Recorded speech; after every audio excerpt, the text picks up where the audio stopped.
بدنصیبی یہ ہے کہ دونوں ہی ہاتھ سے نکل گیا ہے کام. یہ آپ بہت اشرافیہ کرپٹ ہے تو عوام اپرائٹ ہوں. لیکن بہت ہی عوام اگر گڑبڑ ہے تو آپ کی اشرافیہ ٹھیک ہو. حسن نثار صاحب تو اگر یہ حالات ہیں شیخ صاحب جو کہ حسن نثار صاحب کہہ رہے ہیں, آپ غیر بلیک پکچر بتا لیں نا. میں تو آپ لوگوں کو بلایا پوچھنے کے لیے, میں یہ پوچھنا چاہ رہی ہوں شیخ رشید صاحب, اگر اتنے برے حالات ہیں تو پھر حکومت کی تبدیلی کی باتوں سے فرق کیا پڑنے جا رہا ہے پھر؟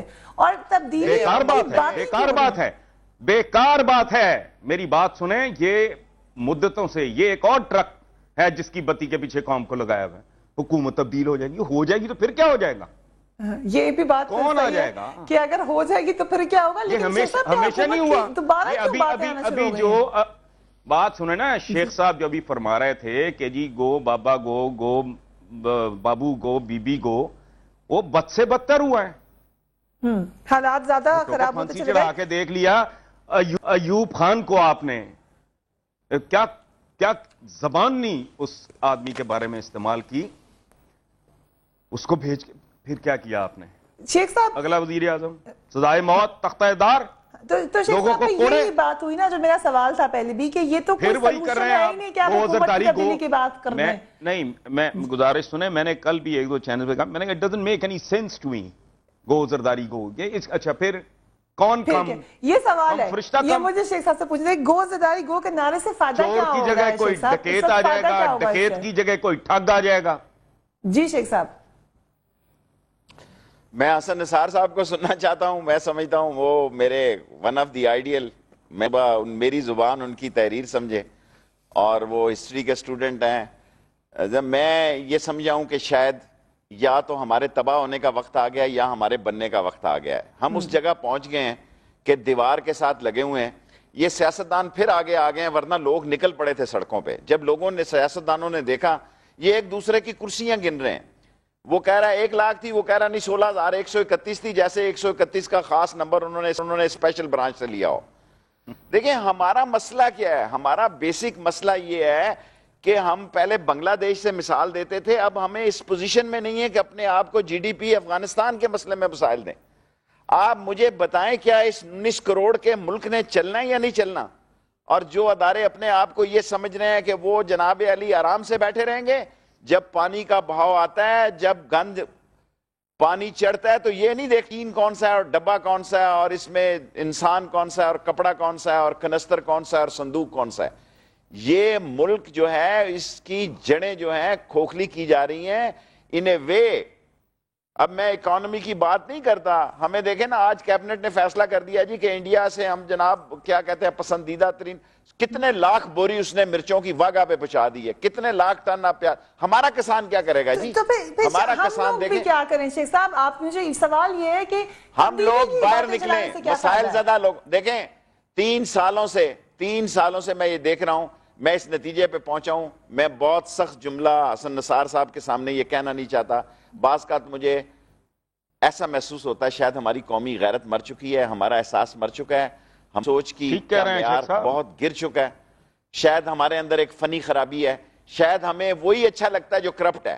اور میں اس نتیجے پہ پہنچ چکا ہوں. میں اپنے محلے میں یہ 2 چینلوں پہ کہہ چکا ہوں, میرے محلے میں جو شریف آدمی تھا اس کی طرف کوئی دیکھتا نہیں تھا, کوئی دیکھتا نہیں ہے. جس کے خوف سے لوگ سر پہ ٹوپی اور رستہ بدلتے تھے کہ شاہ صاحب آ رہے ہیں, خان صاحب آ رہے ہیں, ملک صاحب آ رہے ہیں. اب جو میرے محلے میں پرچی جوا کرا رہا ہے وہ تاجروں کا بھی صدر ہے. وہ اس ملک میں جو منشیات فروش ہے وہ شام کو 5,000 روپیہ بیوہ کے گھر بھی دے دیتا ہے شادی کے لیے, بچے کے لیے, وہ کسی کے جنازے کا بھی اس ملک میں لگانے سے مل رہا ہے. اس ملک میں جنہوں نے حرام کی کمائی کھائی ہے وہ الیکشنوں میں لگاتے ہیں. اور میں اس نتیجے پہ پہنچا ہوں. مجھے بہت اچھا یاد ہے, ایک دن ایک جہاز میں سفر کر رہا تھا, اس وقت بہت اہم ایک آدمی ہے, میں نے انہوں نے کہا کہ آپ کا امیج خراب ہو رہا ہے, آپ کو یہ احساس ہے؟ اس نے کہا شیخ صاحب امیج چھوڑو, جب انسان کے پاس پیسہ ہو سارے عیب چھپ جاتے ہیں. تو شیخ صاحب ابھی جب بات ہو رہی ہے گو زرداری گو کیمپین کی, لیٹ می فنش. دیکھیں زرداری گو کا مسئلہ جو ہے, دیکھیں کس طرح جا سکتا ہے زرداری. یہی سوال نمبر 1, اندر سے ساری پولیٹیکل 58(2) بھی ختم. اب کوئی اور اگر ہوتا بھی تو یہ صدر اپنی اسمبلی کو تو گھر نہیں بھیج سکتا, پھر چیئرمین سینٹ بھی ان کا ہے, پھر سپیکر بھی ان کا ہے. جو لوگ 3.5-4 سال تک ان کے ساتھ بھائی بھائی بنے رہے اور بھائی بھائی کی فلم چلائی, ٹوپیاں بدلی, خانسامے بدلے, 12-13 ڈنر کھائے, اور 4 سال بعد جب ٹیل آ گئی ہے, جو دم رہ گئی ہے, ہاتھی نکل گیا, اب لوگوں نے جب بفرے پڑے ہیں, مجھے شک ہے کہ یہ جو ایک پوری فضا بنائی جا رہی ہے, یہ دوبارہ لوگ اپنے کیمپوں میں ریٹریٹ ہوں گے, یہ سلو ڈاؤن ہو جائیں گے. اس ملک میں لوگ مہینوں کا ذکر کریں گے تا وقتے کہ یہ لوگ نے بے بس, لاچار, بے حس اور بس یہاں رہنے دوں. میرا خیال ہے آگے حسن نثار صاحب اس پہ میں سمجھتا ہوں کہ ہمارے ہاں لگانے سے مل رہا ہے. تو شیخ صاحب آپ یہ کہہ رہے ہیں کہ الیکشن ٹائم پر ہی ہوں گے یہ سب جو بھی کیمپین ہو رہی ہے صرف دکھانے کے لیے؟ میں نہیں کہہ رہا, میں پاکستان میں واحد آدمی ہوں, میں حادثہ ہوں, میں نجومی نہیں, میں پرومس نہیں, مجھے لکیریں دیکھنی نہیں آتی, مجھے کوئی رمل ڈالنی نہیں آتی. لوگ پھر باتیں کر رہے ہیں. میں خدا کے فیصلوں پہ یقین رکھتا ہوں. اتنی بے بسی, لاچاری, کم ہمتی اور اتنی تباہی اور بربادی جس ملک کے 19 کروڑ لوگوں کے لیے ایک انجن اس قابل نہ ہو, کسی کو فکر ہے؟ کسی کو فکر ہے؟ یہ امریکن ایجنٹ ہمارے آ کے بیٹھ جاتے ہیں یہاں پہ ہمارے خزانوں پہ آ کے. آپ دیکھیں پہلے اسحاق ڈار کو دبئی میں رکھا گیا تھا, انہوں نے کور دیا اور ان کو ایک بہت بڑی پرسنالٹی کنسلٹنٹ بنا کے دی, وہ آئے, انہوں نے آ کے جناب علی جو کچھ کیا خزانے کے ساتھ. اب پھر ایک آدمی کو ہمارے پڑوسی ملک ضرور رکھتا ہے, پھر انہوں نے ان کو رکھا جن کو اب بھیجا گیا پاکستان میں.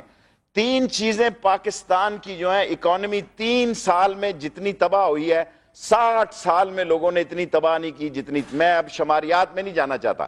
اس ملک کے کارخانہ دار اس وقت تنزانیہ میں, بنگلہ دیش میں, اور ان کو زمینیں مل رہی ہیں ایتھوپیا, صومالیہ, ساؤتھ افریقہ, وہاں جا کے کاشتکاری کر رہے ہیں. اپنے ملک میں حالت جو آپ کی دنیا میں تعارف کرایا جا رہا ہے, دنیا میں ٹی وی آیا جا رہا ہے کہ آپ قبر سے مردے نکال کے تو گوشت کھا رہے ہیں اور ساتھ وہ دیج کی ایک سلور کی دکھا رہے ہیں. یہی تو دکھ کی بات ہے شیخ صاحب, مگر سوال پہ یہی ہے کہ پھر تبدیلی کی باتیں بتائیں کریں کیا؟ دیکھیں اس ملک میں عوام کیا کریں, آپ لوگوں نے بتایا یہاں پر کہ کریں کیا عوام؟ ہمیں کہتا ہے کہ ہم نے جج بحال کیے. لیٹ می سے ون تھنگ سیما, وہ کہتے ہیں ہم نے جج بحال کیے, وہ چیف جسٹس روز صبح چیختا ہے. میں ان کے پاس گیا جی کیا بنے گا؟ کسی نے اپنی بیٹی کا منہ دیکھنا ہے, کسی نے اپنے باپ کی لاش کو کندھا دینا جا کے. وہ لاش لے کے آئے تو مہنگی ہے, خود جائے تو مہنگی ہے, جائے تو جائے کیسے جائے؟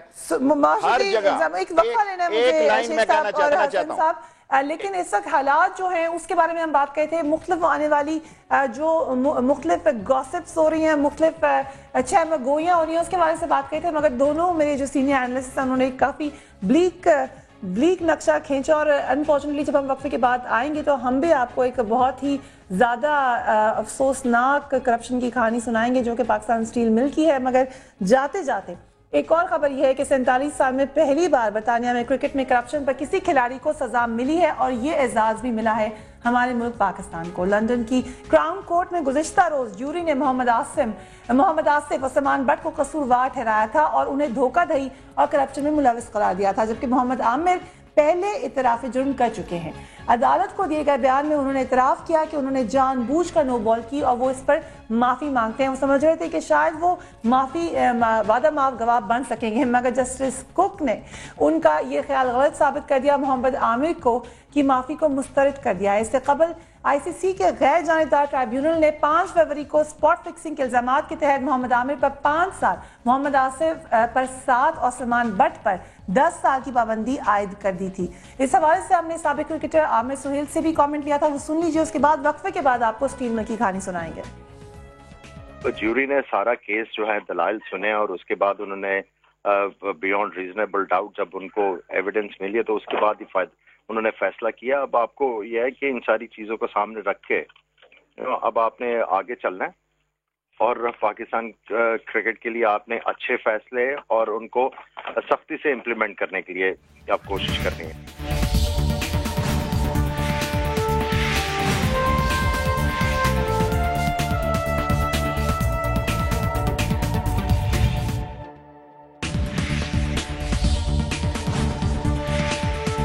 اب اتنا ملک دلدل میں پھنس گیا کہ اس سکھ یونٹ کو کوئی لینے کے لیے تیار نہیں. لوگوں کی رگوں میں آپ نے, ہماری جینز میں چلا گیا یہ کاروبار. ہم 2 نمبر میں 1 نمبر لوگ ہیں. چھوٹا سا سن رہا ہوں, گو ایوب خان گو نواز شریف گو بے نظیر گو بابا گو مشرف گو. اس وقت تو کسی کو ہلچل نہیں پیدا ہوئی. Welcome back. پاکستان میں کرکٹ کے میدان سے لے کر ہر قومی ادارے تک ہر طرف کرپشن کی داستانیں پھیلی ہوئی ہیں. تمام بڑے ادارے تباہی کے دہانے پر پہنچ چکے ہیں اور میرے جو دونوں گیسٹ ہیں انہوں نے بھی یہی کہا وقت بچانے سے پہلے کہ حالات بہت خراب ہو چکے ہیں. اور کل وفاقی وزیر پیداوار نے پاکستان سٹیل ملز کے بارے میں بھی قوم کو ایک اور بری خبر سنا. سٹیل ملز کی تباہی کا اعتراف آفیشلی کر لیا ہے. انہوں نے فرمایا کہ سٹیل مل چلانا حکومت کے بس میں نہیں ہے. پاکستان سٹیل ملز کو بیچ دیا جائے. سٹیل ملز کا نیا بورڈ آف ڈائریکٹر تشکیل دیا جائے. 21,000 ملازمین سٹیل مل پر بوجھ ہیں. ملازمین کی تعداد کو نصف کیا جائے. مل کا چیف ایگزیکٹو آفیسر کسی ماہر شخص کو تعینات کیا جائے. پاک سٹیل کے بورڈ نے 10 ارب روپے کا بیل آؤٹ مانگا تھا. وزارت پیداوار نے 2 ارب روپے دینے کی سفارش کی ہے. پاکستان سٹیل مل ملک کا واحد فولاد ساز ادارہ ہے جس کی پاکستان جیسے تیسری دنیا کے ملک میں قائم ہونا اس وقت کسی معجزے سے کم نہیں تھا. مگر اس وقت جتنی کرپشن وہاں پہ ہو رہی ہے وہ بھی ایک معجزہ ہی ہے. ناظرین ہم آپ کو تھوڑی سی اس کے اوپر روشنی ڈالتے ہیں. آپ کے پاس ایک سلائیڈ چل رہی ہوگی جس میں سٹیل مل میں کرپشن کا احوال آپ دیکھ سکتے ہیں. سٹیل مل ہر سال صرف 11 لاکھ ٹن سٹیل پیدا کرتی ہے. سٹیل مل ملک کی ضروریات کا صرف 17% پورا کرتی ہے. وزیر اعظم نے 11 جون 2010 کو 10 ارب 60 کروڑ روپے بیل آؤٹ کی منظوری دی تھی. معین آفتاب کے دور میں $60 فی ٹن کی قیمت کا خام آئرن $180 فی ٹن میں خریدا گیا. معین آفتاب پر سٹیل ملز کی توسیع کے لیے ایک چینی کمپنی سے $2.2 ارب کا خفیہ معاہدہ کرنے کا بھی الزام لگا. آڈیٹر جنرل کی رپورٹ کے مطابق 2008 سے 2010 کے درمیان سٹیل مل کو 48 ارب روپے کا نقصان ہوا. مالی سال 2004 اور 2005 میں سٹیل مل حکام نے بھارتی کمپنی فومینٹو سے آئرن اور کی خریداری کا معاہدہ کیا. سٹیل مل انتظامیہ نے کانٹریکٹ ختم ہونے سے چند روز قبل یک طرفہ طور پر کانٹریکٹ ختم کر دیا. بھارتی کمپنی نے فیصلے کو عالمی عدالت انصاف میں چیلنج کر دیا. عالمی عدالت انصاف نے سٹیل مل کو بھارتی کمپنی کو $10 ملین ہرجانہ ادا کرنے کا حکم دیا. اور اس کی دیگر ڈیٹیلز آپ اپنی سکرین پر مسلسل دیکھتے رہیں گے. بہت لمبی کہانی ہے, یہاں پر جلدی سے سنانا مشکل نہیں ہے. اس پہ ہم اور ڈیٹیلز دیں گے. جنرل عبدالقیوم صاحب فارمر چیئرمین سٹیل مل بھی ہمارے ساتھ ہوں گے. مگر شیخ رشید صاحب جلدی سے سٹیل مل کے حوالے سے میں یہ پوچھنا چاہوں گی کہ یہ کون سا سلوشن ہے کہ ادارہ چل نہیں رہا, خسارے میں جا رہا ہے, تو آپ اس کو چلایا ہی نہ جائے؟ دیکھیں آپ نے بیچنا ہی بیچنا ہے اب سب چیزوں کو. اب NICL کا بھی آپ سن لیں گے کچھ دنوں بعد, EOBI کا سنیں گے کہ ایسے بینکوں کو پیسے دے رہے ہیں جن کی مدت جنم جو ہے ابھی سال 2 3 سال ہے, ان کو دے رہے ہیں. یعنی حکومت کا پیسہ حکومت کی طرف سے لے کے حکومت کی جوتیاں حکومت کے سر, اور یہ بالآخر ورکر ویلفیئر فرنٹ کا پیسہ بھی ختم ہوگا اور دوسرے پیسے بھی ختم ہوں گے. لوگوں کو پنشنیں نہیں ملیں گی. A time is coming. I'm alarming the nation. I'm alarming the nation. A time is coming. There will be no money for payment of the salaries. کتنے نوٹ چھاپیں گے آپ؟ یہ سٹیل مل کے لیے آپ بالکل صحیح بات کر رہے ہیں شیخ رشید صاحب. ہمارے پاس جو اطلاعات ہیں وہ یہی ہیں کہ بونس تو دور کی بات ہے, سیلریز کے بھی پیسے نہیں ہیں وہاں پر. دیکھیں اس وقت پینشن والے کو کاغذ ملنے, لوگ پینشنیں بیچ رہے ہیں. مجھے کسی عدالت میں بلایا جائے, میں تو سوچ رہا ہوں کہ چیف جسٹس صاحب کے پاس جا کے اپنے تمام مسئلوں کا کہوں جی خدا کے لیے حل نکالو. لوگ پینشنیں بیچ رہے ہیں کہ 10 پینشنوں کے ہمیں 5 پینشنوں کے پیسے دے دو. یہ 20 پینشنیں ہماری ہیں. اس میں انور چیمہ صاحب کو بھی ہم کوشش کریں. شیخ صاحب اگر لائن پہ آ جائیں تو ان سے بڑی مہربانی ہوگی, وہ اس وقت ہمیں مل نہیں رہے. دیکھیں اب تو وہ لوگ کہیں گے جو سٹیل مل, اب قیوم صاحب بہتر بتائیں گے. دیکھیں یہ سٹیل ملیں سب نفعوں میں چلتی رہی.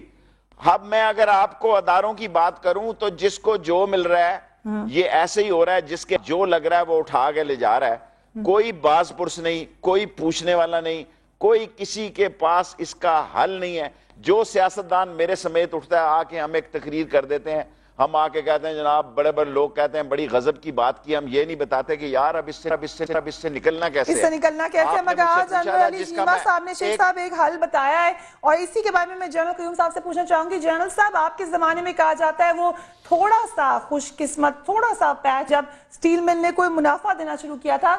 آج جو کہا ہے منسٹر پروڈکشن نے, آپ ایگری کرتے ہیں یہی حل ہے سٹیل مل کا؟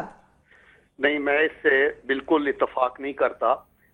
میرے خیال میں سٹیل مل، میں نے پہلے بھی کہا تھا اور آج بھی ودال آنیسٹی میں کہتا ہوں کہ یہ ایک گولڈ مائن ہے پاکستان کے لیے.